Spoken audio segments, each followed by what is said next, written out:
हर हर भोलेनाथ, जय शिव शंकर। भक्तजनों, महादेव का शिव महापुराण कथा आज 22वां अध्याय आपको मैं सुनाने वाला हूँ, जिसमें शिव जी का नैवेद्य और बिल्वपत्र का महात्म्य का वर्णन किया गया है।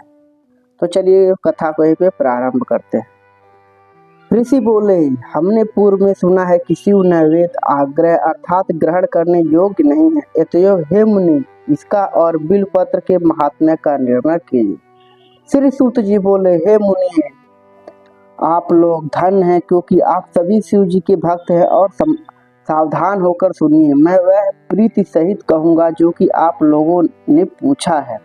शिव जी का भक्त पवित्र, शुद्ध, सत्यव्रती और दृढ़ निश्चय वाला होना चाहिए। ऐसा भक्त शिव जी का नैवेद्य भक्षण करने में आग्रह भावना को नहीं करता। शिव जी के नैवेद्य को देखकर तो पाप दूर से ही भाग जाते हैं, और उसको भक्षण करने पर तो अनेकों पुण्य प्राप्त होते हैं। शिव नैवेद्य का भक्षण करने से तो हजारों और अरबों यज्ञों से बढ़कर शिव सायुज्य की प्राप्ति होती है।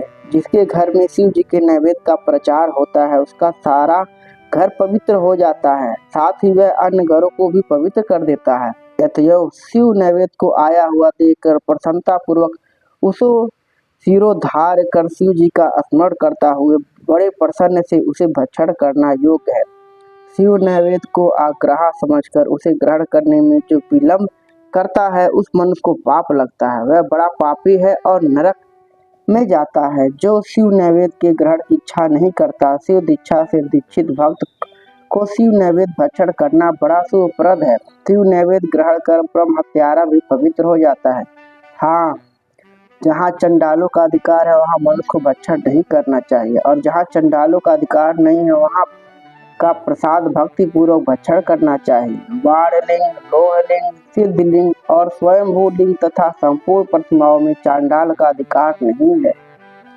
हे मुनीश्वरों, लिंग के ऊपर का द्रव्य अवश्य आग्रह है, किंतु जो लिंग स्पर्श से अलग है वह पवित्र है। हे मुनियों, यह तो मैंने आप लोगों से शिव नैवेद्य का निर्णय कहा। अब बिल्वपत्र का महात्म्य सुनिए। यह बिल्वपत्र महादेव जी का स्वरूप है और इसकी देवताओं ने भी बड़ी स्तुति की है।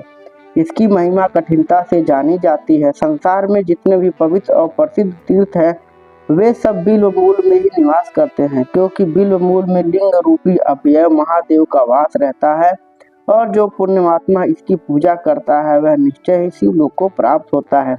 ऐसे बिल्व मूल में जो शिव जी को जल चढ़ाता है, मानो वह सब तीर्थों में स्नान कर चुका है और वह पृथ्वी में पवित्र है। जो मनुष्य बिल्वपत्र को गंध पुष्पादि से पूजता है वह शिव लोक को प्राप्त होता है, तथा उसे संतान और सुख की वृद्धि होती है।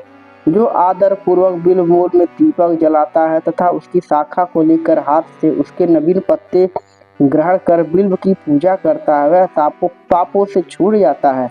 तथा जो बिल्व मूल में किसी शिव भक्त को भक्ति पूर्वक भोजन कराता है, उसे एक के भोजन का करोड़ गुना फल होता है। जो बिल्व मूल में दूध, दही, घी सहित अन्य किसी शिव भक्त को देता है, वह कभी दरिद्र नहीं होता। है विप्रो, इस प्रकार बिल्व पूजन प्रवृत्त और निवृत्त दोनों धर्म वालों के लिए उत्तम है। तो भक्तजनों, महादेव का यहाँ पे 22वां अध्याय संपन्न होता है। चलिए आप सबको मैं 23वां अध्याय सुना रहा हूँ। इसमें शिव नाम की महिमा के बारे में बताया गया है, मतलब शिव का नाम जो जपते हैं उसकी महिमा के बारे में बताया गया है। ऋषि बोले, हे महाभाग सूत जी, आपको नमस्कार है। अब आप हमें भस्म की महिमा सुनाइए तथा रुद्राक्ष का महात्म्य और शिव जी के उत्तम नाम का महात्म्य भी कहिए, जिसे सुनकर हमारा चित्त प्रसन्न हो। श्री सूत जी बोले, हे ऋषियों, आप लोगों ने बड़ी उत्तम वार्ता पूछी है। आप धन, पवित्र और कुल के भूषण हैं, क्योंकि लोक में जिन्हें शिव जी ही परम प्रिय है और जिनकी साक्षात शिव ही परम देवता है, वे धन है और कृतार्थ है। उनका देह धारण करना सुफल है। जो शिव जी की उपासना करते हैं, मानो उन्होंने अपने कुल का उद्धार कर लिया। उसी का मुख पवित्र है। जो शिव शिव कहता वह सर्वदा शिव को नमस्कार करता रहता है। हे ऋषियों, शिव जी का नाम विभूति और रुद्राक्ष तीनों महापुण्य रूप त्रिवेणी फल के समान कहे गए हैं, और जो इन तीनों को नित्य अपने शरीर में धारण किए रहता है, उसके दर्शन से पाप दूर हो जाते हैं। उनका दर्शन त्रिवेणी के समान है, इसमें कुछ भी अंतर नहीं है। तथा जो इस प्रकार नहीं जानता वह निसंदेह पापी है। जिसके मस्तक पर विभूति नहीं है और अंग में रुद्राक्ष नहीं है तथा जिसके मुख में शिव का वाणी नहीं है, उसे अधम के समान त्याग देना चाहिए।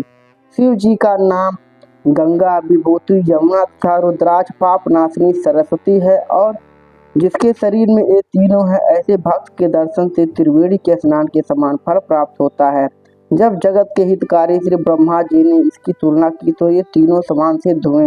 अतएव पंडितों को सदा विभूति धारण करनी चाहिए। उसी दिन से ब्रह्म आदि देवों ने इन तीनों को धारण किया, जिनके दर्शन से पाप नाश हो जाते हैं। हे विप्रो, सत असत के परे शिव पर महेश्वर के बिना इस ब्रह्मांड में क्या संपूर्णता है जिससे इन तीनों का महात्म्य जाना जा सके। केवल एक शिव नाम ही ऐसा है जिसके स्मरण करते ही पापों के पर्वत अनायास ही भस्म हो जाते हैं, इसमें कुछ संदेह नहीं है।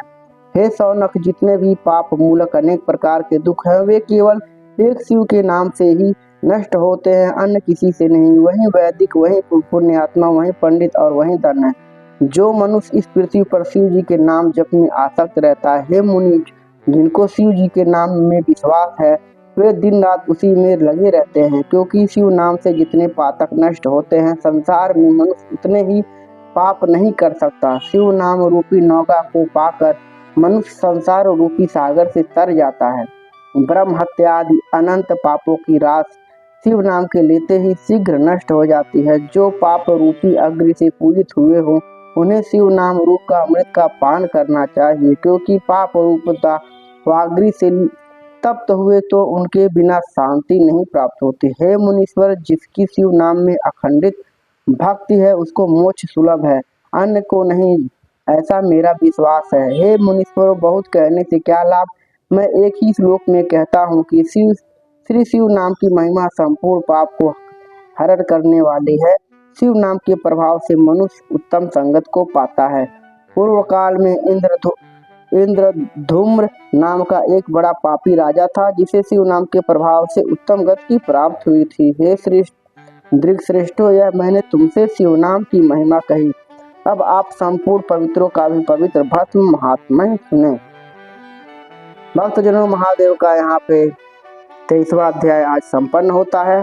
शिव महापुराण का आनंद आप लोग भक्ति भाव से लीजिए, महादेव का नाम का जप स्मरण करते रहिए। इस कथा में भोलेनाथ का शिव नाम की महिमा का ही व्याख्यान किया गया है। तो वीडियो को यहीं पे आज संपन्न करता हूँ। बोले हर हर महादेव। वीडियो को स्टॉप करने से पहले कृपया मेरे चैनल को लाइक, सब्सक्राइब, शेयर जरूर करें। जय भोलेनाथ।